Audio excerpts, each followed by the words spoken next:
Contoh studi kasus untuk ANOVA, misalnya kita punya 4 metode pengajaran bahasa Inggris yang berbeda, mau diaplikasikan kepada seluruh mahasiswa Universitas Telkom.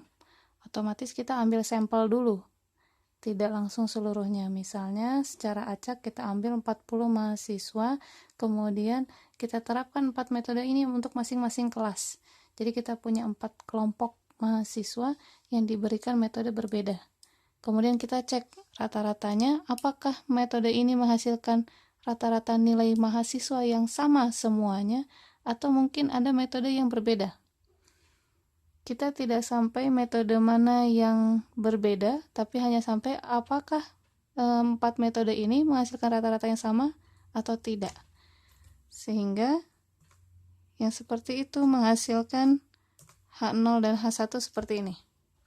Jadi kita hanya ngecek untuk H0-nya, misalnya tadi ada 4 metode pengajaran yang berbeda. Kita di sini misalnya punya mu1, mu2, berarti mu3 sampai mu4, di mana C-nya kita isi sampai mu4 ya, karena punya 4 populasi, 4 kelas. Untuk H0 berarti semua rata-rata populasi sama.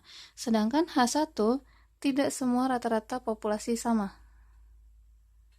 Tidak semua rata-rata populasi sama.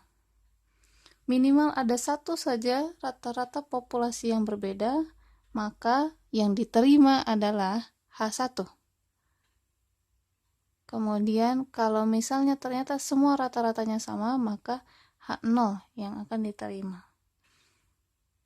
Jadi maksud dari H0 ini maknanya nih ya, semua rata-rata populasi sama dan tidak ada perbedaan rata-rata antar kelompoknya.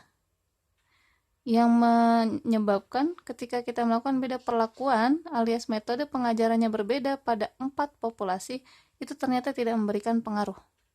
Jadi kita mau lihat metode pengajaran yang berbeda ini ngasih pengaruh nggak sih? Berpengaruh nggak terhadap nilai mahasiswa? Sedangkan kalau H1 paling sedikit satu rata-rata populasi berbeda, misalnya kelas 03 memberikan nilai rata-rata yang berbeda sendiri, maka udah jelas langsung H1 yang diterima.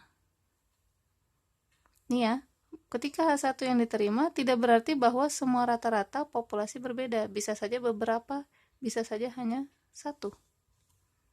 Yang menunjukkan bahwa kesimpulannya ini ada pengaruh dalam perbedaan perlakuan, yang dimana pada studi kasus yang tadi perlakuannya berupa metode pengajaran.